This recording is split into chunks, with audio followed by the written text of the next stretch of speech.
Hello बच्चों, कैसे हो आप लोग।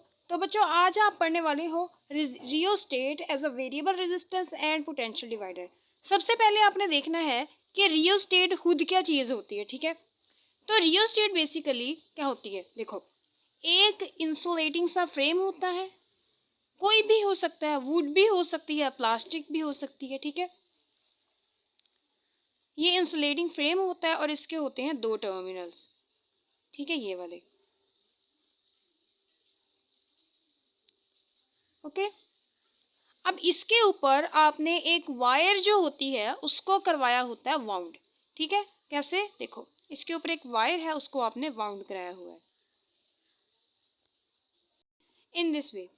तो एक इसका टर्मिनल जो होता है उसको आप कहते हो ए टर्मिनल, और जो दूसरा होता है उसको बोलते हो बी। ये वाला ए टर्मिनल और ये बी। बेटा इसके साथ ही इसका एक स्लाइडिंग कॉन्टैक्ट होता है। ठीक है, और वो होता है यहाँ पर ऐसे।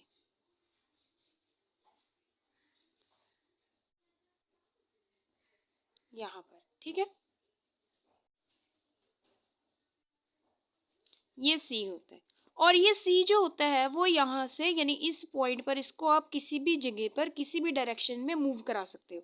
अब इसके अंदर से वायर होती है, कंडक्टिंग वायर, जो यहाँ पर बाहर इसका कनेक्शन निकलता है। ठीक है, ये वाला। अब इसको हम कहते हैं रियोस्टेट। अब बेसिकली अब ये इसका स्टैंड जो होता है वो तो होता है इंसुलेटिंग। ठीक है, अब ये वायर जो होती है ना, ये होती है मैंगनीन की। किसकी, मैंगनीन की, मैंगनीन। अब ये मैंगनीन क्या होती है, बेसिकली मैंगनीन एक अलॉय होता है, किस चीज का, कॉपर, मैंगनीज, मैंगनीज और साथ में थोड़ी सी अमाउंट में सिलिकॉन का। अब इसी को क्यों यूज करते हैं, हमें तो कंडक्टर ही चाहिए ना करंट के लिए। तो हमें क्या मुसीबत पड़ी हुई है कि हम अलॉय बनाएं और फिर इसको, इसकी वायर को यहाँ पे वाउंड करें। हम नॉर्मल आयरन का, ये कॉपर इतना अच्छा गुड कंडक्टर है, उसको भी तो ले सकते थे, हमने मैंगनीन को क्यों लिया। बेसिकली बेटा देखो, अभी हमने इसका पढ़ना है as a variable register. Variable register ही पढ़ना है ना, या फिर आप पोटेंशियल डिवाइडर के तौर पर पढ़ोगे। अब बेसिकली दूसरे जितने भी मटेरियल होते हैं, आपने टेम्परेचर कोएफिशिएंट पढ़ा है ना। तो टेम्परेचर कोएफिशिएंट, चलो अगर आपने नहीं भी पढ़ा, ठीक है, कॉन्सेप्ट उसका क्लियर नहीं है, हम सादा लफ्जों में बात करते हैं।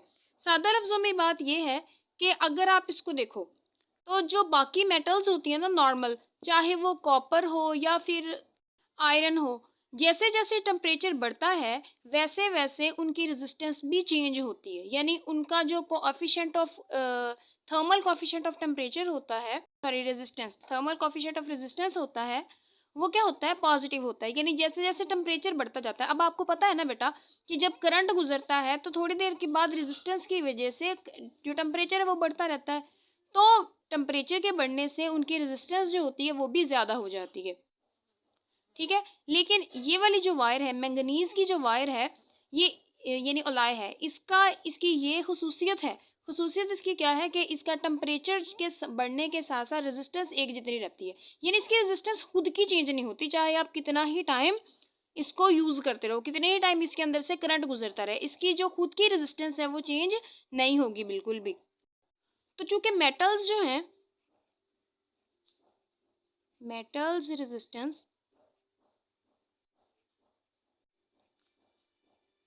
increases by increasing temperature। अब हम यहाँ पे सेमीकंडक्टर, बेसिकली वो सॉलिड फॉर्म में होते हैं, लेकिन वो भी यूज नहीं कर सकते, क्यों, क्योंकि जैसे जैसे टेम्परेचर बढ़ता है उनकी रेजिस्टेंस कम होती है। ठीक है, ये क्या क्यों कम होती है, ये हम पीछे वाली वीडियो में पढ़ चुके हैं, सही है। अभी हम बात करते हैं इसकी। तो अगर मैंगनीज की वायर हम इसलिए लेते हैं, क्यों, क्योंकि इसकी रेजिस्टेंस जो होती है वो कांस्टेंट रहती है, तकरीबन कांस्टेंट रहती है, थोड़ी बहुत तो चेंज होती है ना। अच्छा, अब इसकी रेजिस्टेंस हमें, अगर मतलब हमने तो रेजिस्टेंस चेंज करवानी है, ठीक है, तो अगर जो दूसरी मेटल्स हैं उनकी रेजिस्टेंस चेंज भी हो जाए तो उससे हमें क्या फ़र्क पड़ता है। यानी हम क्यों चाहते हैं कि हमारी वायर की रेजिस्टेंस कांस्टेंट रहे। तो उसकी वजह बेटा ये है कि देखो, ये इसको आप पोटेंशियल डिवाइडर के तौर पर यूज़ करो या फिर वेरिएबल रेजिस्टर के तौर पर यूज़ करो। आपने इसकी रेजिस्टेंस खुद से चेंज करनी होती है इस स्लाइडिंग कॉन्टैक्ट को यूज़ करते हुए। अब वो कैसे है, हम आगे डिटेल में पढ़ेंगे स्लाइडिंग कॉन्टैक्ट को यूज़ करते हुए कैसे हम इसकी रेजिस्टेंस को कम या ज़्यादा कर सकते हैं। ठीक है, हमने इसकी रेजिस्टेंस खुद अपनी मर्जी से चेंज करानी है। ठीक है, 2 ओम कर लो, 3 ओम कर लो, 5 ओम कर लो। ठीक है, अपनी मर्जी से चाहिए आपको, सही है। लेकिन अगर ये वायर की रेजिस्टेंस खुद भी चेंज होती रहेगी, ठीक है, एक तो हमने अपनी मर्जी से चेंज करानी है, लेकिन खुद इसकी रेजिस्टेंस में जितनी चेंजेस आएंगी उसकी वजह से क्या होगा, उसकी वजह से हमारी कैलकुलेशन जो है या हमारी डिज़ायर रेजिस्टेंस है उस पर फ़र्क पड़ेगा। तो इस वजह से हम ये मैग्नाइन वायर को यूज़ करते हैं। ठीक है, अब आपको समझ आ गई। और दूसरी बात ये है, यहाँ पर ये लगा होता है स्लाइडिंग कॉन्टैक्ट, इसको आप ए की तरफ भी स्लाइड कर सकते हो और बी की तरफ भी स्लाइड कर सकते हो। डायग्राम, तो वो डायग्राम इसकी स्ट्रक्चर सर्किट डायग्राम सॉरी, वो कुछ ऐसी होती है। कैसे बोला, ये देखो, ये आपका टर्मिनल ए और ये बी और इसके ऊपर स्लाइडिंग कॉन्टैक्ट टर्मिनल सी, इसको आपने साथ जोड़ा होता है। ठीक है, कुछ ऐसा,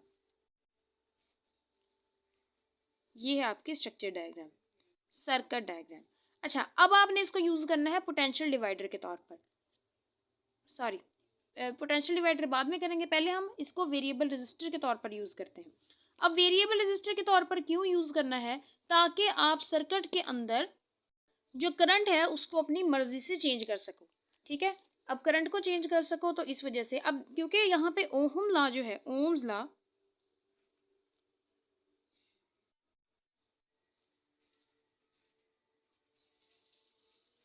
वो वैलिड होता है। क्यों, क्योंकि ओम्स लॉ में हम ये देखते हैं ना, V is equal to I R, और यहाँ पे रेजिस्टेंस जो होती है वो कंडक्टर की क्या होनी चाहिए, कांस्टेंट होनी चाहिए। तो यहाँ पे कांस्टेंट ही है मैग्नेटिक वायर की, तो इस वजह से यहाँ पर ओम लॉ जो है वो वैलिड होता है। तो ये ओमिक कंडक्टर होगा, सही है, तो ओमिक कंडक्टर होगा, तो इस वजह से हम यहाँ पे ओम लॉ लगा सकते हैं। तो अपनी मर्जी से करंट की वैल्यू को एडजस्ट करने के लिए आप यहाँ पर रेजिस्टेंस को चेंज करते हो अपनी मर्जी से। अच्छा, तो बच्चा जब भी आपने वेरिएबल रेजिस्टर के तौर पर यूज करना होता है ना रियोस्टेट को, देखो ये हो गया आपका रियोस्टेट, सही है, और ये हो गया इसका स्लाइडिंग कॉन्टैक्ट, सही है, ये है ए बी सी। तो आपने करना ये है कि जो बैटरी लगानी है उसको आपने बजाय बी के इस सी टर्मिनल के साथ जोड़ना है। ओके, अब करंट जो होगा वो कैसे फ्लो करेगा, देखो एक इसका ये टर्मिनल, एक ये टर्मिनल, एक ये टर्मिनल, सही है। अब करंट जो होगा ये पॉजिटिव ये नेगेटिव, यहाँ से फ्लो करना स्टार्ट करेगा, यहाँ से इधर आएगा और यहाँ से वो इधर, यहाँ पर नहीं जाएगा। क्यों, क्योंकि ये ओपन है। ठीक है, करंट जो होता है वो क्लोज लूप में जाता है, तो यहाँ से ये सी और सी से यहाँ और ये नेगेटिव टर्मिनल में आके एंटर हो जाएगा, सही है। अब इसका हमें फ़ायदा क्या है, देखो बेटा आपको पता है कि जो आपका रेजिस्टेंस होती है वो डायरेक्टली प्रोपोर्शनल होती है लेंथ के, यानी रेजिस्टेंस की लेंथ जितनी ज़्यादा होगी आपका सॉरी लेंथ जितनी ज़्यादा होगी उसकी रेजिस्टेंस भी उतनी ज़्यादा होगी, ऐसा ही है। तो अब अगर स्लाइडिंग कॉन्टैक्ट को आप ना यहाँ पे ज़रा दोबारा देखो, इसी हम सर्किट को दोबारा बनाते हैं और इस रेजिस्टेंस को मैं थोड़ा लंबा बनाऊंगी। ठीक है, देखो ये है आपके पास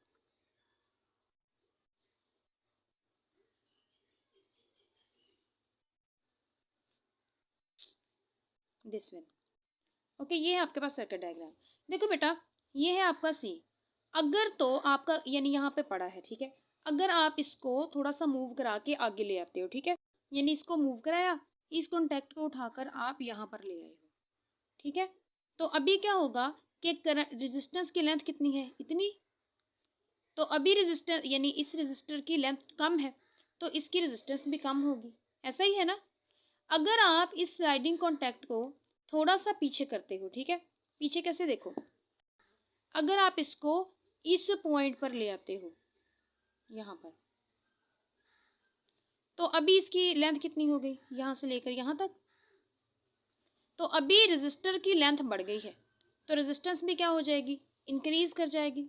ठीक है, अगर आप इस स्लाइडिंग कॉन्टैक्ट को उठाकर और पीछे ले जाते हो यानी यहाँ पर ले आते हो, अभी लेंथ कितनी हो जाएगी, मैक्सिमम। सही है, तो आपकी जो रेजिस्टेंस होगी वो भी आपको मैक्सिमम मिलेगी। यानी इसका मतलब ये है कि इस स्लाइडिंग कॉन्टैक्ट को मूव करवा कर एक पॉइंट से दूसरे पॉइंट तक आप क्या कर सकते हो, अपनी रेजिस्टेंस को, सर्किट की रेजिस्टेंस को चेंज कर सकते हो, और एज अ रिजल्ट सर्किट में मौजूद करंट जो है वो भी चेंज हो जाएगा। ऐसा ही है।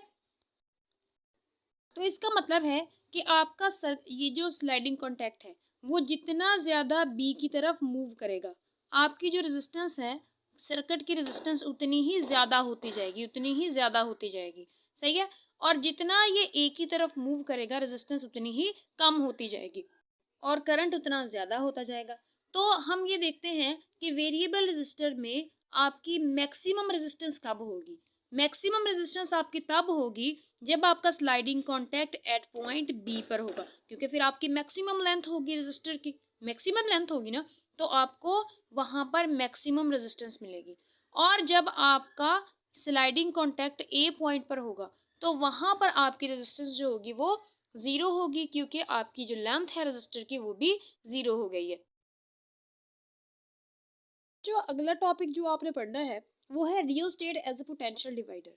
ठीक है, पोटेंशियल डिवाइडर के तौर पर हम इसको यूज तो करते हैं, ठीक है, लेकिन पोटेंशियल डिवाइडर की हमें ज़रूरत क्यों पड़ती है।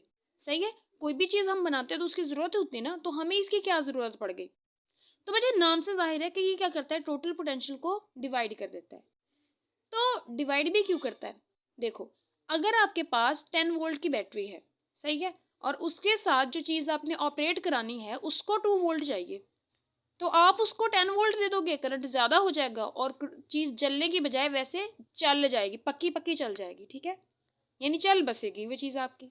तो अपनी चीज़ों को चल बसने से बचाने के लिए आपकी खिदमत में पेश किया जाता है पोटेंशियल डिवाइडर। ओके, तो पोटेंशियल डिवाइडर का यही काम होता है कि वो आपकी चीज़ों के लिए जितनी उनको ज़रूरत होती है उतना पोटेंशियल प्रोवाइड करती है, वो पोटेंशियल डिफरेंस प्रोवाइड करती है। ठीक है, अब इसको बनाते कैसे हैं, ठीक है, बनाते इसको ऐसे हैं कि आपका जो पोटेंशियल डिवाइडर होता है, देखो, सबसे पहले आपको पता है इसके अंदर हम रियोस्टेट को यूज़ करते हैं। तो आपकी बुक में जो बनी है ना उसको तो हम बाद में बनाएंगे ना, पहले तो हम समझने के लिए बनाते हैं। देखो, ये है आपकी रेजिस्टेंस, इस दफ़ा मैं इसको पहले ही लंबी बना लूँगी। ओके,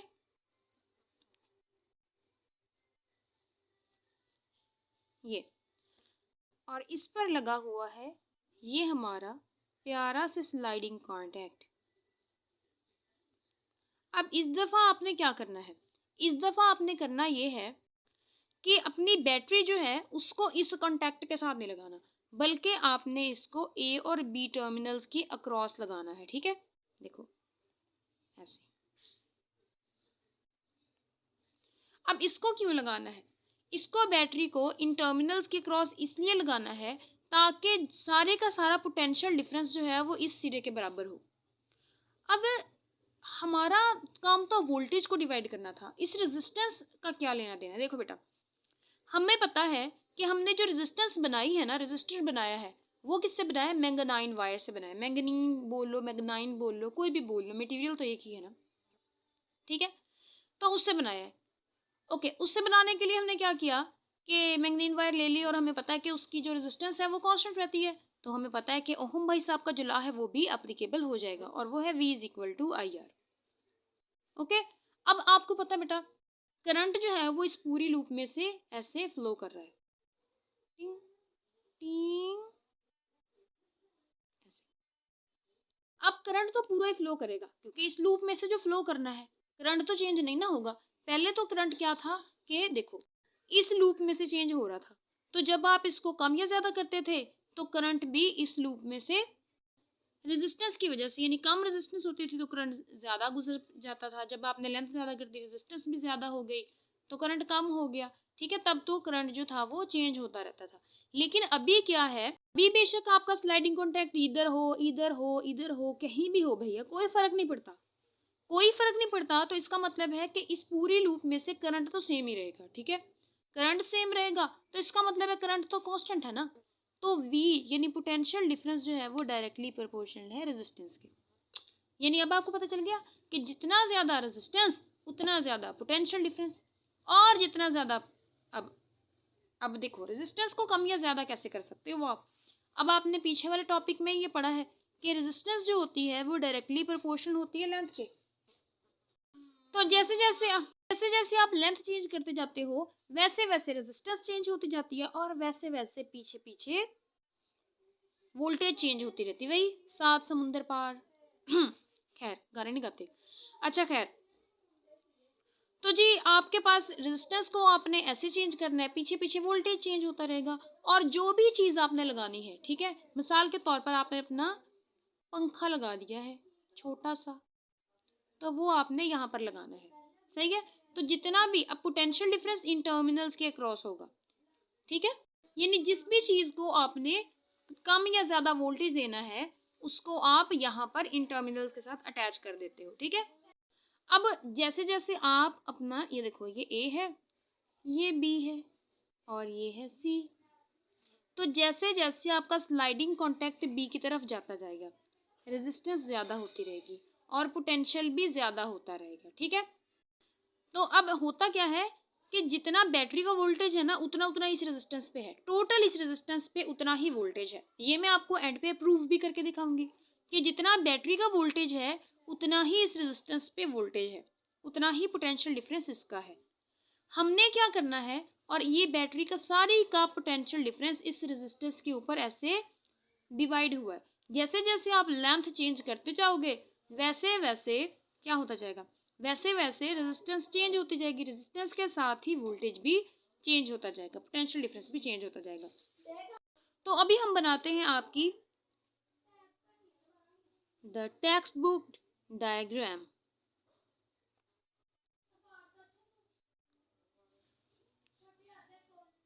ऐसे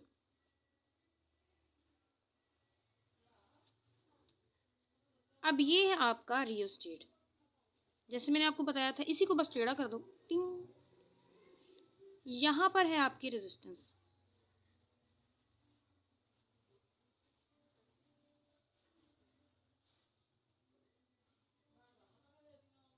ओके। इसका है एक स्लाइडिंग कॉन्टैक्ट प्यारा सा,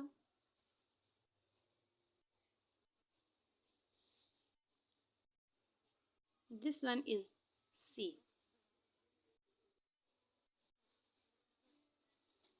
ओके।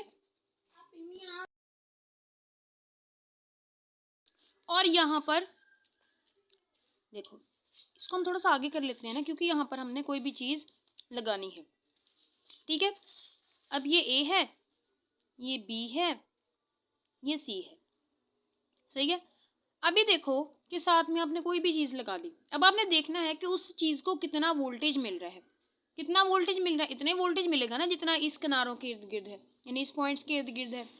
तो यहाँ पर आपने जो भी चीज़ लगाई हुई है उसका वोल्टेज देखो, ये V और ये B और C के दरमियान में है ना, यहाँ से लेकर यहाँ तक B C, ठीक है। जैसे जैसे आपका स्लाइडिंग कॉन्टैक्ट इधर को जाता जाएगा लेंथ जो है वो इंक्रीज करती जाएगी, रेजिस्टेंस भी इंक्रीज करती जाएगी, पोटेंशियल डिफरेंस भी इंक्रीज करता जाएगा, ठीक है।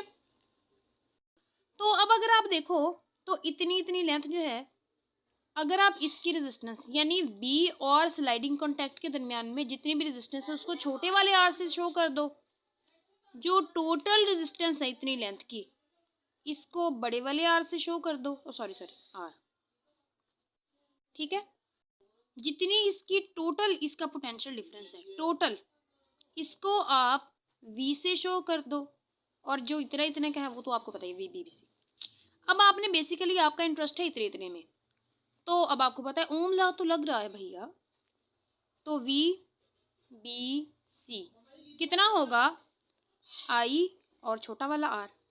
अब चूंकि I मैंने आपको बताया था कि सेम ही है पूरे में, ठीक है, यानी जितना इधर इतना इधर यानी सारे लूप में एक जितना ही है, तो ये I है।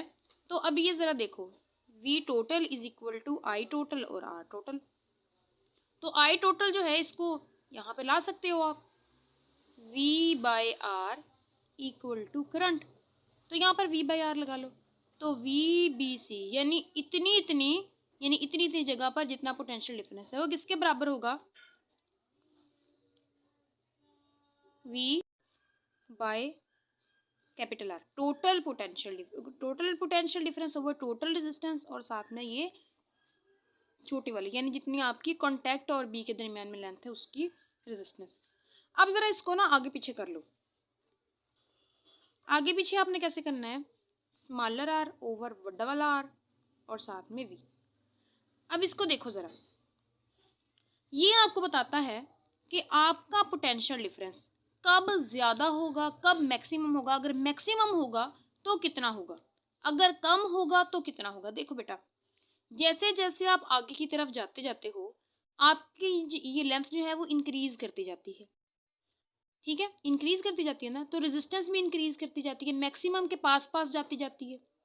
ठीक है, समझ आ रही है ना, लेंथ बढ़ी तो ये मैक्सिमम लेंथ रेजिस्टेंस के करीब करीब जाता रहा।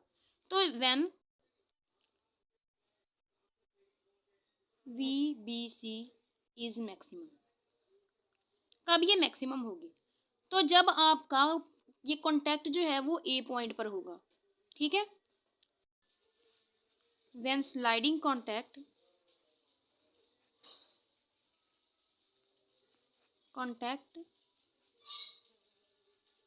Is on terminal A। ठीक है, तो रेजिस्टेंस कितनी हो जाएगी, छोटा वाला R बराबर हो जाएगा बड़े वाले R के, ऐसे ही होगा ना, लेंथ जो पूरी हो गई तो ये बराबर हो जाएंगे। तो यहाँ पर VBC इक्वल टू R/R, तो ये आपकी VBC मैक्सिमम हो जाएगी और वो बैटरी के वोल्टेज के बराबर हो जाएगी। सही है, अब ये मिनिमम कब होगी और कितनी होगी, 1 VBC इज मिनिमम। कब ये मिनिमम होगी, जब स्लाइडिंग कॉन्टैक्ट आपका उठकर यहाँ पर आ जाएगा तो लेंथ 0 हो जाएगी तो रेजिस्टेंस भी 0 हो जाएगी। ठीक है, व्हेन स्लाइडिंग कॉन्टैक्ट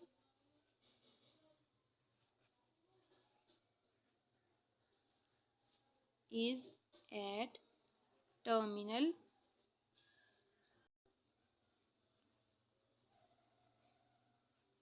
B, जब टर्मिनल B पर होगा तो आपकी रेजिस्टेंस जो होगी वो कितनी होगी, 0 होगी।